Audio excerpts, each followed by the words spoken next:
আগামী 25 ডিসেম্বর বিএনপির ভারপ্রাপ্ত চেয়ারম্যান তারেক রহমানের স্বদেশ প্রত্যাবর্তনকে কেন্দ্র করে উত্তপ্ত হয়ে উঠেছে লালমনিরহাট। ঢাকায় যাতায়াতের জন্য বিশেষ ট্রেন বরাদ্দ বাতিল করায় মঙ্গলবার সকাল থেকে লালমনিরহাট রেলওয়ে স্টেশনে রেলপথ অবরোধ করে জেলা বিএনপি ও এর অঙ্গ সংগঠনের নেতাকর্মীরা।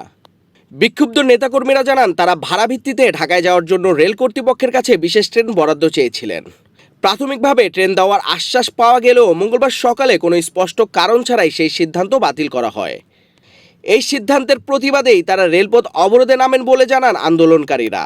ঢাকার উদ্দেশ্যে রওনা হওয়ার জন্য মানসিকভাবে শারীরিকভাবে প্রস্তুতি নিয়েছে এবং আবেগ উচ্ছ্বসিত হয়েছে। ঠিক সেই মুহূর্তে গতকালকে এই বিভাগীয় ম্যানেজার লালমনিরহাট উনি বলছে যে আপনাদের ট্রেনটি দেওয়া সম্ভব না। তো আমরা বলতে চাই, যদি আপনারা ট্রেন না দেন তাহলে আমাদেরকে কেন আশ্বাস দিলেন? এখন আমাদের এই হাজারো হাজারো মানুষ কিভাবে ঢাকায় আমরা যাব? সেই কারণে আজকে আমাদের মানুষ আজকে বিক্ষোভে ফেটে পড়েছে এবং লালমনিরহাট প্ল্যাটফর্মে তারা অবস্থান নিয়েছে। আজকে আমাদের পরিষ্কার কথা, আজকে আমরা বলতে চাই অবিলম্বে আমাদেরকে তার অফিসে ডেকে, বিভাগীয় ম্যানেজারের অফিসে ডেকে আমাদের সঙ্গে আলোচনা করে, যেখানে যেখানে আলোচনা ওনাদের করা উচিত আলোচনা করে আমাদেরকে অনতিবিলম্বে যে ট্রেনটি আমাদের দেওয়ার কথা ছিল সেই ট্রেনটি আমাদেরকে দেয়া হোক।